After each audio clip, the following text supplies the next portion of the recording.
मित्रों, हर हर महादेव। लघु सिद्धांत कौमुदी के इस सरलतम पाठ में आप सभी का स्वागत है। गत कक्षा में हमने हेम अपरेवा इस सूत्र तक के सूत्र तथा उनके प्रयोगों को देखा। अब एक नया सूत्र आ रहा है, नपरे नहा। इसका अर्थ है नपरे हकारे परे मत्स्य नोवा, अर्थात नपरक हकार के परे रहते मकार के स्थान पर नकार होता है विकल्प से। ठीक है, चलिए इस सूत्र से दो प्रयोग सिद्ध होंगे, किंग ह्नूते किंग ह्नूते। तो देखते हैं। चलिए, संधि विच्छेद कर दिया, किम ह्नूते। अब यहाँ पर देखिए आप, नपरक हकार परे हो तो मकार के स्थान पर न आदेश होता है। तो नपरक हकार परे है, नूते का ह, उसके बाद जो ना, तो जो किम का मकार है उस मकार के स्थान में क्या हो जाएगा, न हो जाएगा। तो म के स्थान पर न कर दीजिए, तो किन नूते, ये पहला प्रयोग बनेगा। चूँकि यह सूत्र वैकल्पिक कार्य करता है, विकल्प से कार्य करता है, तो एक बार तो जब सूत्र लगेगा तब किंग नूते बन जाएगा। अब जब ये सूत्र लगेगा ही नहीं तब किम है, नूते है। अब आप एक सूत्र पढ़े हैं, मोनुस्वार, मांत पद को अनुस्वार होता है हल्के परे रहने पर। तो मांत पद हो गया किम घटक मकार, उसके स्थान पर अनुस्वार हो जाएगा, क्योंकि नूते का हा परे है, जो कि किस में आता है, हल प्रत्याहार में आता है।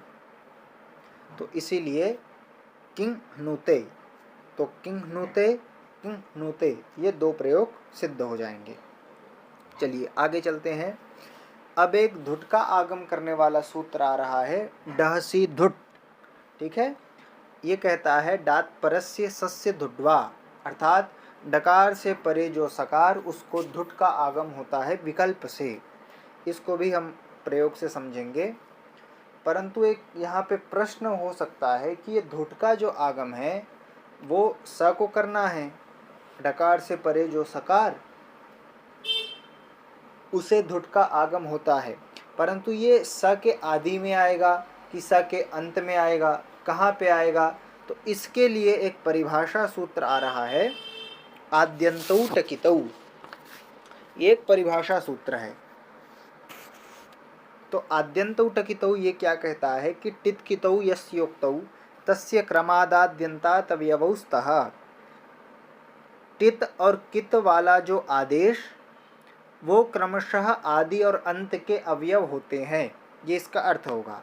अब आप समझिए थोड़ा सा, देखिए टित और कित, सबसे पहले यह जानते हैं कि टित और कित कहते किसे हैं। तो जहाँ टकार की इत संज्ञा हो उसको कहते हैं टित, जहाँ ककार की इत संज्ञा हो उसको कहते हैं कित। तो ये जो टित और कित ऐसा जो आगम वो क्रमशः आदि और अंत का अवयव बनते हैं। जैसे अब नियम ये हो गया कि टित जो होगा वो आदि में आएगा, आदि का अवयव बनेगा, और कित जो होगा वो अंतिम का अवयव बनेगा। ठीक है, इसका ये अर्थ है। चलिए हम प्रयोग से अभी करेंगे तो आपको समझ में आ जाएगा। चलिए तो हम प्रयोग से समझेंगे। यहाँ पे दो प्रयोग बन रहे हैं, षट् सन्तः षट् सन्तः। तो चलिए, षड है, संता है। अब इस स्थिति में ड से धुट लग जाएगा, ड से परे संतः का स है, तो स को हमको धुट का आगम करना है। ठीक है, तो आगम मित्रवत होता है, इसलिए स के आदि में आ जाएगा। किसकी सहायता से, क्योंकि धुट जो है टित है, तो जब स को कर रहे हैं तो उसके आदि में आ जाएगा, क्योंकि आद्यन्तौ टकितौ क्या कहता है कि टित वाला आगम आदि का अवयव बनता है और कित वाला अंत का। तो ये टित वाला है, तो इसलिए ये स के आदि में आ करके बैठ जाएगा। तो षड धुट संतः, इस स्थिति में अब धुट का जो ट है इसकी हलंत्यम से इत संज्ञा और तस्य लोपा से लोप, धकार उत्तवर्ती उकार की उपदेशे अजनुनासिक इत, इस सूत्र से इत संज्ञा तस्य लोपः से लोप, तो बचेगा केवल धा, तो षड धा संतः। अब इस अवस्था में आप एक सूत्र पढ़े हैं खरीचा, ठीक है। खर प्रत्याहार के परे होने पर झल को क्या होता है, चर होता है।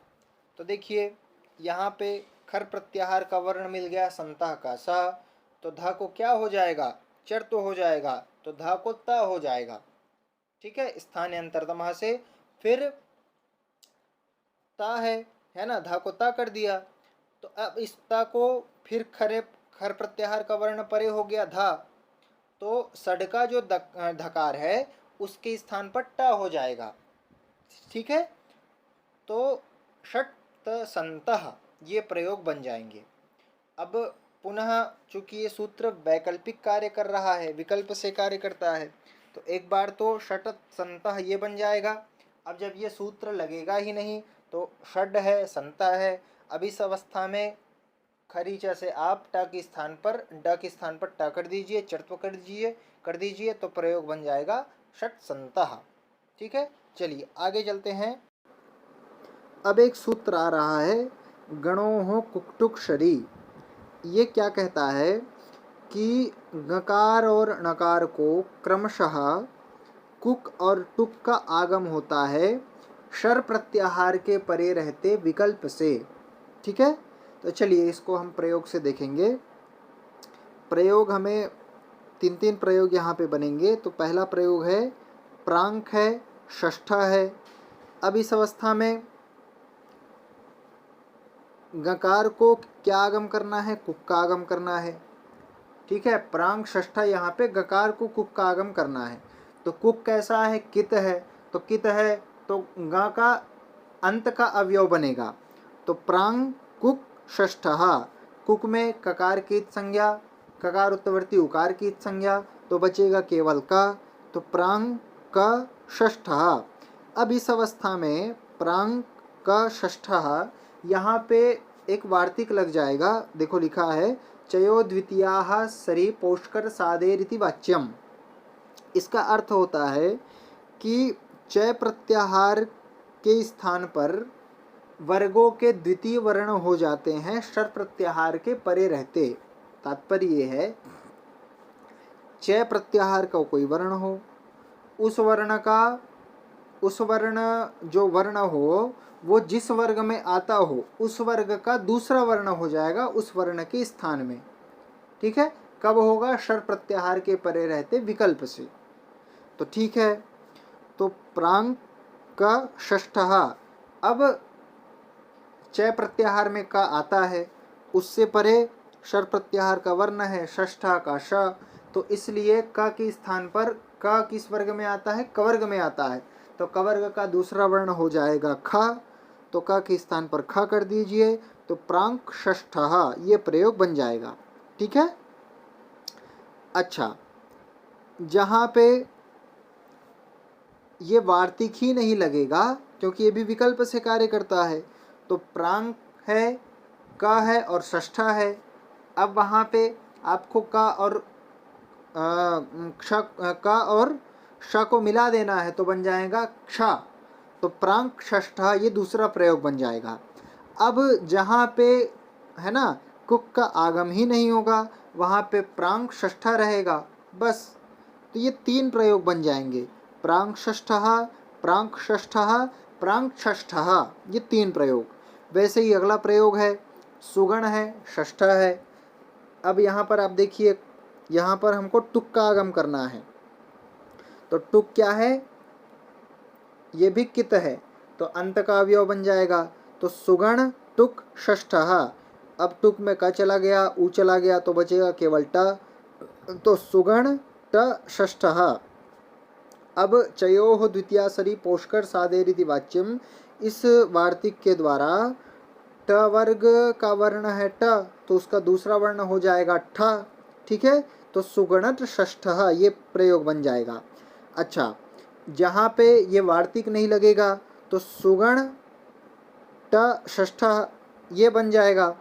अब जहाँ पे आगम ही नहीं होगा तो वहाँ पे सुगण षष्ठः ये तीन प्रयोग बन जाएंगे, ठीक है।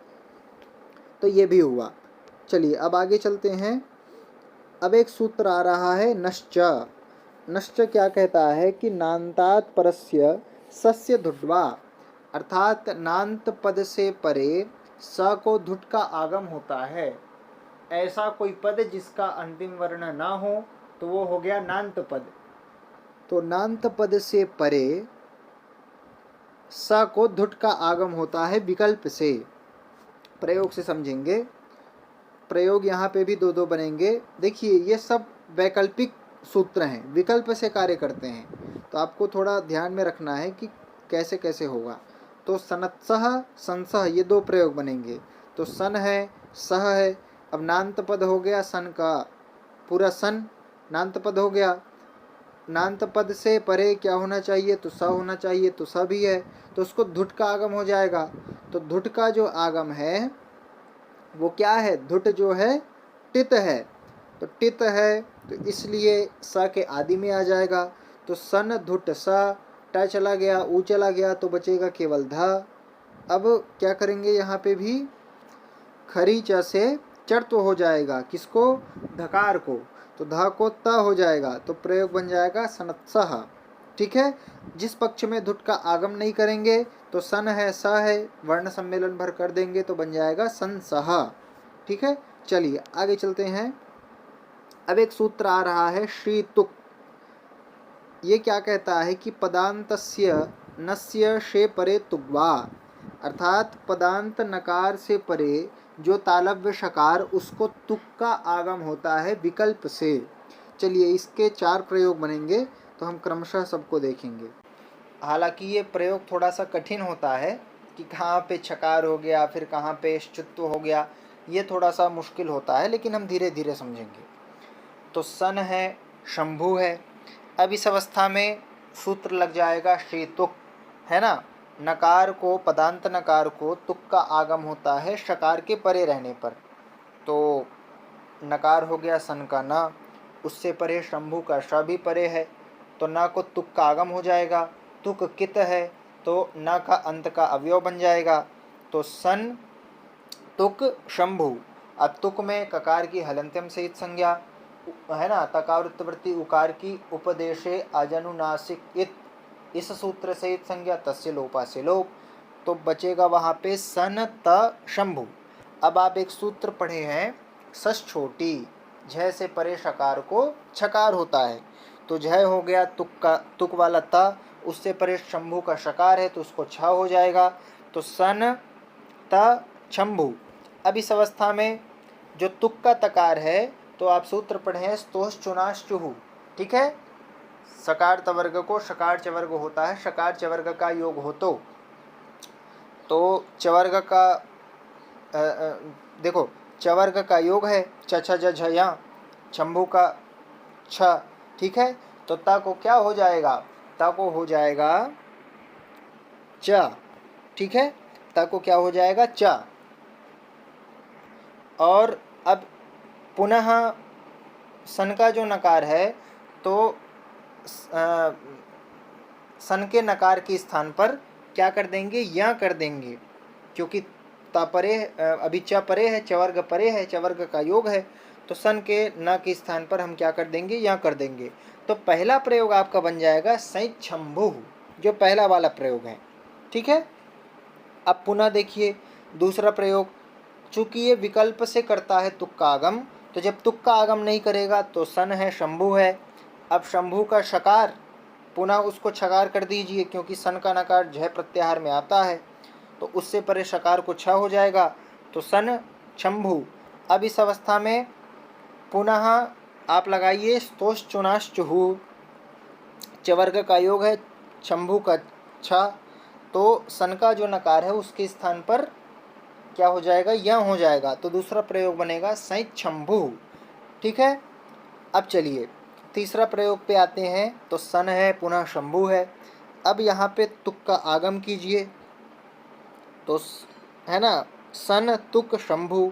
अब इस अवस्था में सन त शंभु ये है। अब यहाँ पे सस छोटी भी विकल्प से कार्य करता है, तो जब सस छोटी नहीं लगेगा तो देखो शकार का योग हो जाने पर त के स्थान पर च हो जाएगा।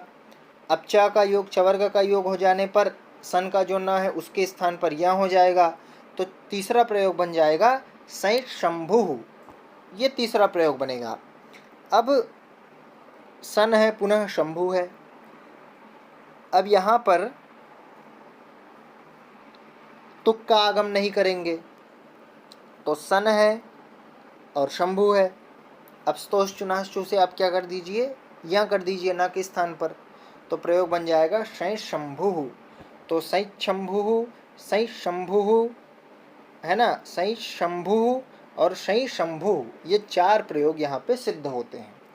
ठीक है, चलिए आगे चलते हैं।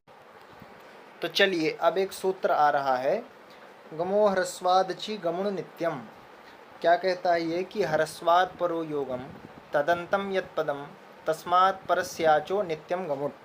अर्थात ह्रस्व से परे जो गम, गम ये प्रत्याहार है, ठीक है। तो ह्रस्व से परे जो गम वह है अंत में जिसके ऐसा जो पद उससे परे अच को गमुट का आगम होता है, वो भी नित्य होता है। ठीक है, नित्यम कहा गया है। चलिए इसको हम समझ लेंगे प्रयोग से।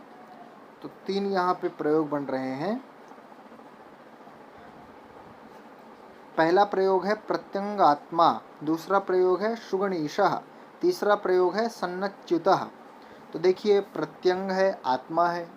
अब देखिए ह्रस्व से परे जोगम, तो ह्रस्व हो गया प्रत्यंग घटक यकार उत्तवर्ती अकार, उससे परे गम प्रत्याहार का वर्ण है प्रत्यंग का ग। तो उस ग को क्या करना है, हमें गमुट करना है। अच्छा, गमुट में तीन आगम हैं, ठीक है। कौन कौन से, गुट, णुट, नुट, ठीक है। तो कहाँ पे क्या क्या करना है, तो क्रमशः होंगे। ग को गुट का आगम होगा, ण को णुट का आगम होगा, न को नुट का आगम होगा। तो सूत्र क्या कहता है कि ह्रस्व से परे जो गम वह हो अंतिम में जिसके ऐसा जो पद उससे परे अच हो, तो उसी अच को गमुट होता है। तो देखिए ह्रस्व हो गया प्रत्यंग का यकार, उससे परे गम प्रत्याहार का वर्ण है, और गम प्रत्याहार के वर्ण से परे आत्मा का अ है, चूंकि अच में आता है, तो उस अच को क्या हो जाएगा, गुट का आगम हो जाएगा। गुट क्या है, टित है, तो आदि का अवयव बन जाएगा, तो आके पहले आ जाएगा। तो प्रत्यंग गुट आत्मा, गुट में ट चला गया, ऊ चला गया, तो प्रत्यंगात्मा ये प्रयोग बन जाएगा। ये पहला प्रयोग है। फिर दूसरा है सुगण ईशः। तो देखो सुगण है, ईशा है। अब यहाँ पे सुगण घटक गकार उत्तवर्ती अकार हो गया ह्रस्व, उससे परे गम हो गया ण, उससे परे ईशा का ई इसमें आता है अच प्रत्याहार में, तो उस ई को क्या हो जाएगा, णुट हो जाएगा। तो सुगण णुट ईशः। अब णुट में ट चला जाएगा, ऊ चला जाएगा, तो सुगणीशः डबर्ण वाला प्रयोग बन जाएगा। ठीक है। तीसरा प्रयोग है सन्नच्युतः। तो सन है, अच्युता है, ना को नुट हो जाएगा, क्योंकि सन का सकार उत्तवर्ती अकार ह्रस्व हो गया, उससे परे गम हो गया ना, उससे परे अच्युता का अव हो गया अच, तो नुट हो जाएगा। तो सन नुट अच्युतः, ट चला जाएगा, ऊ चला जाएगा, तो प्रयोग बन जाएगा सन्नच्युतः। ठीक है, ये प्रयोग बन जाएंगे। तो चलिए आज के लिए इतना ही रखते हैं। आप लोग बार बार इन प्रयोगों का अभ्यास कीजिए, और जहाँ पर आपको कुछ डाउट हो, कुछ पूछना हो, तो आप कमेंट के माध्यम से मुझसे प्रश्न कर सकते हैं। तो आज की कक्षा को यहीं तक रखते हैं। धन्यवादाः। नमो नमः।